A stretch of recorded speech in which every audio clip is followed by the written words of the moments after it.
नमस्कार दोस्तों, आज कहानी है वासुकी, त्याग और शक्ति की अद्भुत कहानी। क्या आपने कभी सोचा है एक ऐसा सर्प जिसने पूरी सृष्टि को बचाने के लिए अपना शरीर तक दांव पर लगा दिया। यह कहानी है नागों की राजा वासुकी की ब्रह्मांड की। और कल्पना कीजिए एक ऐसे दिव्य प्राणी की जिसकी सांस में विष है, जिसका स्पर्श मृत्यु का संकेत है और जिसकी आंखों में पूरा ब्रह्मांड समाया हुआ है। और फिर सोचिए, उसी प्राणी को स्वयं भगवान शिव ने अपने गले में स्थान दिया। क्यों? क्योंकि वह कोई साधारण सर्प नहीं था, वह था वासुकी, नागों का राजा, त्याग और शक्ति का जीवांत प्रतीक। दोस्तों, वासुकी की कहानी सिर्फ समुद्र मंथन तक सीमित नहीं है। यह कहानी है तपस्या, त्याग, श्राप, कर्तव्य और उस भक्ति की जो बिना कुछ मांगे सब कुछ दे देती है। आज हम जानेंगे वासुकी की वो गाथा जो हमारी अपनी जिंदगी में से भी गहराई से जुड़ी हुई है। वासुकी कौन थे? जब ब्रह्मांड अंधकार में डूबा था, तारों और आकाश गंगाओं के बीच एक दिव्य शक्ति जाग रही थी। वह था वासुकी, स्वर्णिम चमक, विशाल रूप और मस्तक पर दिव्य मणि के साथ। वे महर्षि कश्यप और माता कंद्रू के पुत्र थे। कंद्रू को नागों की माता कहा जाता है, जिसने हजारों नाग उत्पन्न हुए, जैसे शेषनाग, तक्षक, कालचक्र आदि। शेषनाग जहाँ भगवान विष्णु की सैया है, वहीं वासुकी नागों के राजा थे।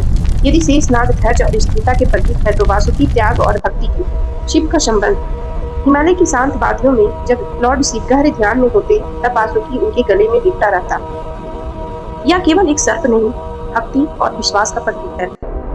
ऋषि कश्यप और माता कंद्रू के पुत्र वासुकी का जन्म नागों के महान वंश में हुआ, जहां उनके भाई थे महान शेषनाग। लेकिन वासुकी केवल राजा बनना नहीं चाहता था, वह चाहता था दिव्यता। इसलिए उसने हिमालय की गुफाओं में कठोर तपस्या शुरू की। न बर्फ, न आग, न तूफान, कुछ भी उसे रोक नहीं पाया। शिव का वरदान मिला। आखिरकार उसकी तपस्या में प्रसन्न होकर स्वयं शिव प्रकट हुए। वासुकी ने सिर झुकाकर कहा, प्रभु मुझे अपने पास रखिए। और तभी से वह शिव के गले का अभिन्न हिस्सा बन गया। समुद्र मंथन। सबसे बड़ी परीक्षा त्रेता युग में देवताओं को ऋषि दुर्वासा के श्राप के कारण अपनी शक्ति खोनी पड़ी। तब भगवान विष्णु ने समाधान बताया, समुद्र मंथन। मंदराचल पर्वत को मथानी बनाया गया, लेकिन रस्सी कौन बनेगा? उत्तर था वासुकी। देवता और असुर वासुकी के पास पहुंचे। वासुकी जानते थे कि इस कार्य में असहनीय पीड़ा होगी, उनका शरीर टूटेगा, विष निकलेगा। फिर भी उन्होंने कहा, मैं तैयार हूँ। मंथन शुरू हुआ। फिर एक और, दूसरी ओर असुर वासुकी के शरीर के दोनों ओर से खींचा जाने लगा। उनके शरीर पर घाव होने लगे, विष निकलने लगा, लेकिन उन्होंने एक शब्द नहीं कहा। तभी निकला भयंकर विष। हलाहल पूरी सृष्टि खतरे में पड़ गई। तब शिव ने वह विष पी लिया और नीलकंठ बने। उस समय वासुकी उनके गले में ही लिपटे हुए थे, अपने भगवान के दर्द को महसूस करते हुए। समय बीता और एक दिन देवताओं और असुरों ने अमृत पाने का निर्णय लिया, क्योंकि उसने हार नहीं मानी, क्योंकि वह जानता था यह बलिदान पूरी सृष्टि के लिए है। विष और संकट, सर्प यज्ञ और नागों का संकट। वासुकी के जीवन का सबसे दुखद अध्याय तब आया जब उसकी मां कंद्रू के श्राप के कारण पूरी नाग जाति विनाश की कगार पर आ गई। महाभारत के बाद राजा जन्मेजय ने अपने पिता की मृत्यु का बदला लेने के लिए सर्प यज्ञ शुरू किया। इस यज्ञ में मंत्रों के द्वारा नागों को खींचकर अग्नि में डाला जा रहा था। नागलोक में चीख पुकार मच गई। वासुकी असहाय थे, अपनी प्रजा को मरते हुए देख रहे थे। तभी उन्हें याद आया ब्रह्मा का वरदान। उनकी बहन के पुत्र अस्तिक का इस यज्ञ को रोकेंगे। अस्तिक यज्ञ स्थल पर पहुंचे, अपने ज्ञान से राजा को प्रभावित किया और वह मांग लिया, यह यज्ञ रोक दीजिए। राजा को वचन निभाना पड़ा, यज्ञ रुक गया, नाग जाति बच गई। वासुकी ने अस्तिक को प्रणाम किया। एक राजा का सबसे बड़ा धन अपनी प्रजा की रक्षा करना, और वासुकी ने यह धर्म निभाया। शिव का बलिदान। देवता घबरा गए, हर ओर विनाश फैलने लगा। तभी शिव आगे आए और उस विष को पी लिया। उनका कंठ नीला हो गया और वो कहलाए नीलकंठ। वासुकी का समर्पण। वासुकी शिव के गले में लिपटा चुपचाप सब देखता रहा। उसका दर्द, उसका त्याग किसी को नहीं दिखा।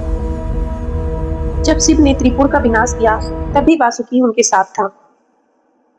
वह बना धनुष की डोरी और विनाश का साक्षी सर्प यज्ञ। समय बदला और एक राजा ने शुरू किया सर्पों का विनाश। नागलोक में चीख पुकार मच गई। वासुकी असहाय था। तभी एक बाल ऋषि आया, अस्तिक का। उसने यज्ञ को रोक दिया और नागों को बचा लिया। मुक्ति। कुरुक्षेत्र के युद्ध में जब अर्जुन विचलित हुए, तब भगवान कृष्ण ने उन्हें गीता का उपदेश दिया।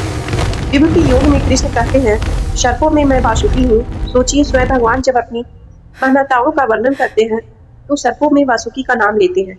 यह उन्हें महत्व का सबसे बड़ा परिणाम है। वासुकी हमें यह सिखाते हैं, वासुकी सिर्फ एक सर्प नहीं थे, वह एक दर्शन है, भक्ति जो मांगती नहीं बस समर्पित होती है, त्याग जो अपने दर्द को भूलकर दूसरों के लिए जीता है, एक युद्ध जो अपनी प्रजा के लिए हर परिस्थिति में खड़ा रहता है, निस्वार्थ प्रेम जो बिना शर्त का साथ निभाता है। आज भी नाग पंचमी पर नागों की पूजा होती है। यह केवल परंपरा नहीं बल्कि वासुकी की त्याग को करने का दिन है। निष्कर्ष, वासुकी की कहानी हमें यह सिखाती है कि सच्ची महानता शक्ति में नहीं बल्कि त्याग में होती है। वह राजा जिसने खुद को मिटाकर दुनिया को बचाया, वह सिर्फ एक पात्र नहीं बल्कि एक प्रेरणा है।